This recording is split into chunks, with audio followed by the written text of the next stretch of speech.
Welcome to smart wrestling channel. நண்பர்களே, அதுக்கடுத்து Saturday night main ஈவெண்ட்டில் என்ன சம்பவம், அப்புறம் செத் ராலின்ஸ் ரோமன் ரெயின்ஸை பற்றி இன்னும் சில விஷயங்கள்லாம் இருக்குது. அதுக்கு முன்னாடி சேனல் சப்ஸ்கிரைப் பண்ணிட்டு லைக் ஒன்று தட்டி விட்டு பாருங்கள். சேனல் சப்ஸ்கிரைப் பண்ணிட்டு இல்லையோ ஒரு லைக் ஒன்று தட்டி விட்டு போகிறேங்க. அப்போ தான் கொஞ்சம் பேருக்கு போகும், நமக்கும் கொஞ்சம் மோட்டிவேஷனாக இருக்கும். ஃபஸ்ட்டு இந்த அலெக்சா பெல்ஸ்லேருந்து ஸ்டார்ட் பண்ணுவோம். அலெக்சா பெல்ஸுக்கு இப்போ தான் புஷ் கொடுக்கலான்னு யோசிச்சாங்க WWE, அதுக்குள்ளே இன்ஜுரி ஆகிடுச்சு. என்ன ப்ரோ சொல்கிற நண்பர்களே, இப்போது ரியா ரெப்லி இருந்தாங்கன்னா ரியா ரெப்லி விசஸ் அலெக்சா தான் சம்மர் ஸ்லாமில் நடத்தலான்றாங்க. ஃபஸ்ட்டு ரியா ரெப்லி இருந்தால் வேறு பிளான் போட்டு வச்சுருந்தாங்க.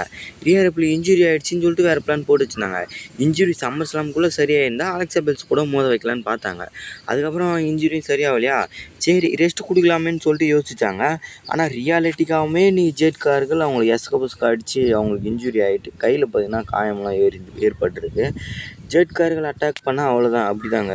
ஏன்னா ஜெட்கார்கள் ரியாலிட்டிக்காக இருக்கணும். ஆனால் சும்மா அடி ஊயக்கூடாது, லேசாக தான் ஊயணும். ஆனால் ஜெட்கால் அடித்தலாம் அப்படி இல்லை, ஒன்று மொரட்டடியாக ஊயுது. அது மாதிரி தான் எஸ்கபஸ்கா அடித்து இன்றைக்கி இப்போது பார்த்திங்கன்னா நடந்து முடிஞ்சு ஸ்மாக் டவுனில் அலெக்சா பெல்ஸுக்கு இன்ஜுரி ஆகிடுச்சு. அதுக்கடுத்து வந்து பார்த்திங்கன்னா யூனிவர்சல் சாம்பியன்ஷிப்போட கஸ்டமைஸை பார்த்துருப்பீங்க. கஸ்டமைஸு ஒரு தேவையில்லாத ஒன்றுன்னு நினைக்கிறேன். ஏன்னா கஸ்டமைஸ் எப்படி பண்ணியிருக்காங்கன்னா ட்ரிக் வில்லியமுக்கு மட்டுமே சொந்தமான மாதிரி பண்ணியிருக்காங்க. ஆமாம் நண்பர்களே, ட்ரிக் வில்லியம் ஒரு படுதா மாதிரி போட்டு வருவார்ல ஒயிட் கலர், அதுக்கேற்ற மாதிரி அந்த சாம்பியன்ஷிப்பை அவர் கூட இருக்கும் ஒரு கஸ்டமைஸ் பண்ணி எடுத்துன்னு வந்திருக்காரு. இதில் என்ன ஒரு ஆச்சரியன்னா அவருக்கு சூட்டபுளாக ஆகுது, ஏற்ற மாதிரி இருக்குது. ஆனால் வேறு ஏதாவது வின் பண்ணணுன்னா அவங்களுக்கு சூட்டபுளாக இருக்காது இந்த சாம்பியன்ஷிப்பு. எனக்கு தெரிஞ்சு சம்மர் ஸ்லாமில் இவர்கிட்ட இந்த சாம்பியன்ஷிப்பை பிடிங்கிடுவாங்கன்னு நினைக்கிறேன். ஏன்னா ரொம்ப நாள் வச்சுருந்துட்டாரு. டைட்டில் ரெயின் போரிங் தான் இருந்தாலும் அவருக்கான எஃபெக்ட் அவருக்கான இதில் தான் ஏதோ ஓடிச்சு சாம்பியன்ஷிப்பு, அந்த ஊஃபோர் ட்ரிக்கிக்கோசரம்.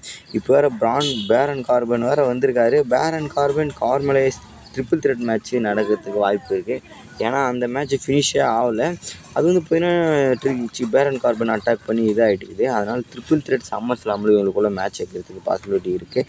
அதுக்கடுத்து வந்து பார்த்திங்கன்னா இந்த 2vs2 இதை பற்றி பேசுகிறதுக்கு ஒன்றுமே இல்லை நண்பர்களே. என்ன சொல்கிறது, சிஎம் பங்கு கோடி சம்மர் ஸ்லாமில் சிங்கிள்ஸ் மேட்ச் சாம்பியன்ஷிப் மேட்ச்சு. அதுக்கு முன்னாடி நடக்க போகிற சாட்டர்டே நைட் மெயின் ஈவெண்ட்டில் இவங்க 2 பேர் சேர்ந்து குந்தரையும் சமி ஜெயின் எதிர்கொள்ள போகிறாங்க. சமி ஜெயின் அவர் வந்து வில்லனே இல்லையா?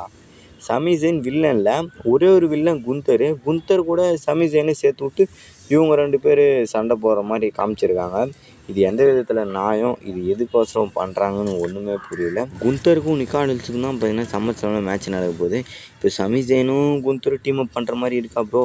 அப்போது சமி ஜெயின் கூட சேர்த்து விட்ருவாங்களா? சமி ஜெயின் விசஸ் குந்தர் பார்க்கலாமான்னு கேட்டிங்கன்னா இல்லை, சமி ஜெயினுக்கு வேறு ஏதாவது ட்ராப்டு பண்ணுவாங்க பிளானு. அப்படி இல்லைன்னா சமி ஜெயினுக்கு பிளானே இல்லாமல் கூட போகலாம். இதோட ஒரு ஓரம் கட்டிட்டு அடுத்து தான் பார்க்கலாம் ஒரு ஃப்யூச்சர் பிளான் ஏதாவது இருந்தால்.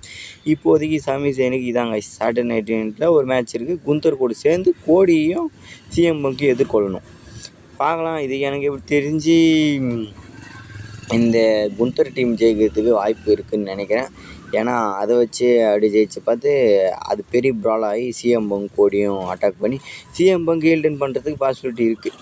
ஏன்னா யாருன்னா ஒருத்தங்க ஹீல்டன் பண்ணால் தான் நல்லாயிருக்கும். அதுக்கடுத்து வந்து ஃபைனலாக வரும் நம்மளோட மெயின் சம்பவத்துக்கு. ரோமன் ரெயின்ஸ் செத் ஃப்ரீக்கன் ராலின்ஸ்லேருந்து இப்போது இவங்க ப்ரோ எண்டிங் மூமெண்ட் பண்ணுவாங்களா, ரோமனோ இல்லை செத்தோ வின் பண்ணதுக்கப்புறம் கட்டி பிடிச்சி ஹேண்ட் ஷேக்லாம் பண்ணி பாய் சொல்லுவாங்களா இவங்க 2 பேர்த்துக்குள்ளன்னு கேட்டிங்கன்னா வாய்ப்பு இல்லைன்னு நினைக்கிறேன் நண்பர்களே. என்ன இருந்தாலும் கடைசி லாஸ்ட்டாக வந்த டைம்ன்ற மாதிரி சொல்லியிருக்காங்க. அதுக்கு வாய்ப்பும் இருக்குது, இல்லாத மாதிரி இருக்குது. இது ஏன் ப்ரோ கடைசியும் கேட்டிருப்பீங்க, நான் முன்னாடியே சொல்லிட்டேன். ஏன்னா இன்னும் இருக்கிறதே 2 வருஷமோ 3 வருஷமோ 1 வருஷமோ தான். இதுக்கப்புறம் இவங்க சண்டை போட வைக்க மாட்டாங்க. அதனால் கடைசியாக இவங்க வச்சு 2 பேருமே பெரிய ஆளுன்னு காமிக்கும். ஏன்னா இப்போ செத் ராலின்ஸ் தான் பெரிய ஆள். என்ன ப்ரோ சொல்கிற? ரியாலிட்டியாகவே ரோமனோட செத் ராலின்ஸ் தான் அதிக மேட்ச் வின் பண்ணியிருக்காரு, ரோமனை தோக்க அடிச்சிருக்காரு. இன்னும் ஒன்று வேணும் ரோமனுக்கு ஈக்குவல் பண்ணுறதுக்கு. அது ஈக்குவல் பண்ணுறதுக்கோசரம் தான் அந்த மேட்ச்சு. ஏன்னா செத் ராலின்ஸோட ரோமன் எந்த வகையில் குறைஞ்சவர் இல்லை, அதுக்கோசரம் 2 பேரும் சேமாக இருக்கணும்னு சொல்லிட்டு இந்த மேட்ச்சை பிளான் பண்ணியிருக்காங்க. இதில் ஃபேன்ஸை சர்ப்ரைஸ் பண்ணுறதுக்கு செத் ராலின்ஸ் போகலாம். இருந்தாலும் ப்ரெடிக்ஷன் வைஸாக பார்த்தீங்கன்னா ரோமன் பக்கம் தான் எல்லாம் போவாங்கன்னு நினைக்கிறேன். நீங்கள் இதில் யார் வின் பண்ணணுன்றதை மறக்காமல் கமெண்ட் பண்ணுங்கள். நம்ம ப்ரெடிக்ஷன் வீடியோ கிட்ட வரப்போது ப்ரெடிக்ஷன் வீடியோவில் பார்த்துக்கலாம். நண்பர்களே, வேறு ஏதாவது சூப்பர் பற்றி அப்டேட் நியூஸ்னால் மறக்காமல் கமெண்ட் பண்ணுங்கள். ஒரே ஒரு சப்ஸ்கிரைப், ஒரே ஒரு லைக் போட்டுவாங்க நமக்காக. நெக்ஸ்ட் ஒரு பை.